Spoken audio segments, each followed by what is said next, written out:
Hello friends, how are you? Welcome back to Gokhale Education Society's e-learning program 2020. Myself, Mr. Prakash D. Chauhan from Gokhale Education Society's HL High School and Junior College English Medium, Ozar Township. I heartily welcome you all in the Standard 9th subject Geography of English Medium. Friends, today we will learn the remaining part of the lesson, the properties of seawater of geography. Dear student friends, in this lesson so far we have learned about the characteristics of seawater, temperature of seawater and the salinity of seawater. Today in this lecture we will learn the remaining part of the lesson, that is the density of seawater.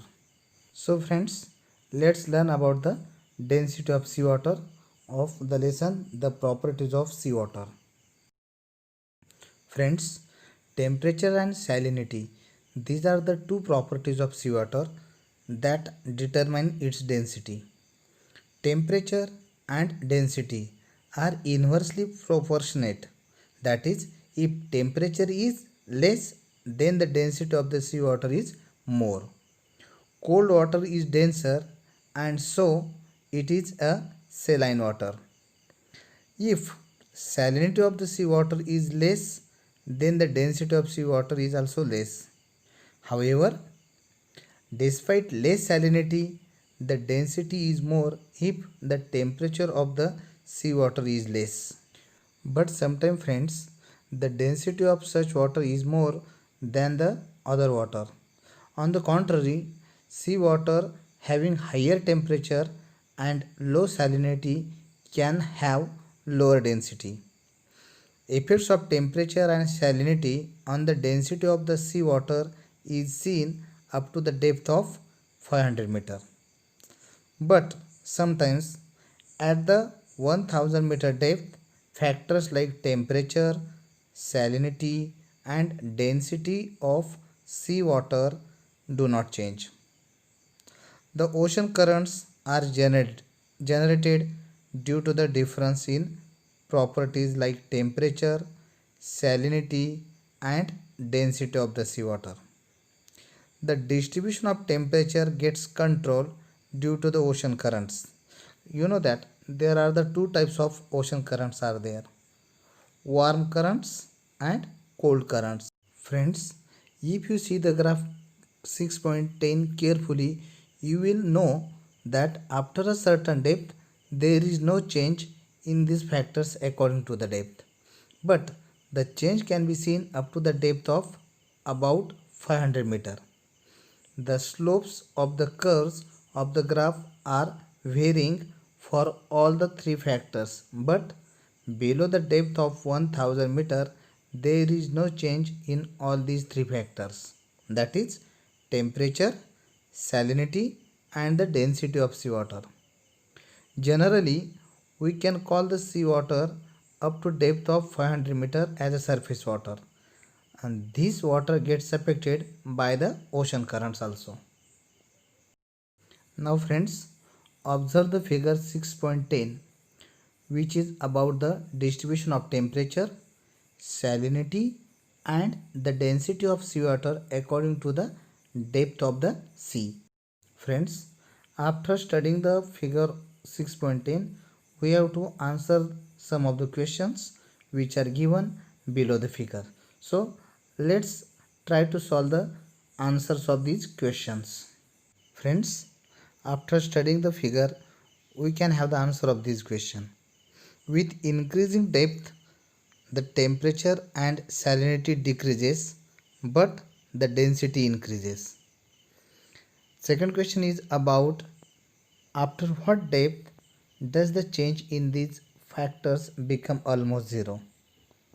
We can see that in the figure, after 2000 meter depth from the sea level, the difference in temperature, salinity and density becomes almost zero.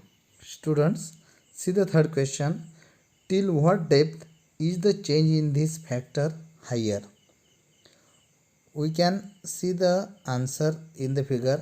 After the 500 meter depth from the sea level, the change in this factor is higher. The next question is, explain the correlation between all the three factors. If the temperature is less, then the density is more. If the salinity is less, then the density is also less. And the third correlation is, if the temperature is less, then the density is more despite of less salinity of the sea. Students, after studying the figure 6.10, we can see that the graph shows the salinity, temperature and the density with reference to sun rays.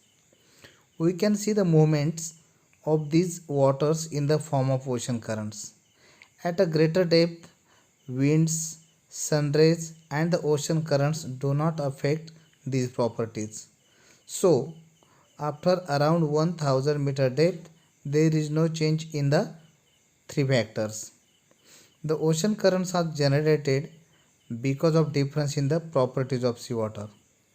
They act as a temperature controllers at the global level. The distribution of temperature gets controlled due to the ocean currents. Thus, the climate of the earth gets affected by the ocean currents. Because the warm and the cold ocean currents are moving in the Pacific and the Atlantic Ocean, and due to that the climate of the earth gets affected. Okay friends, this is the end of the lesson. Now it is the time of homework. Friends, you can see in the textbook also the exercise is given. You can attempt the question number 1, 2, 3 and 4 with all sub questions, and write the answers of those questions in your homework book. Friends, after doing the homework in homework book, complete the table showing the salinity of open and landlocked sea. This is the activity which you have to write in your classwork book of geography. Okay friends, up to now we have learned the total 6 lessons of geography of standard 9th, and this is the portion of the up to the terminal examination for 2020-21. Thank you friends and have a nice day. Stay home, stay safe. Take care.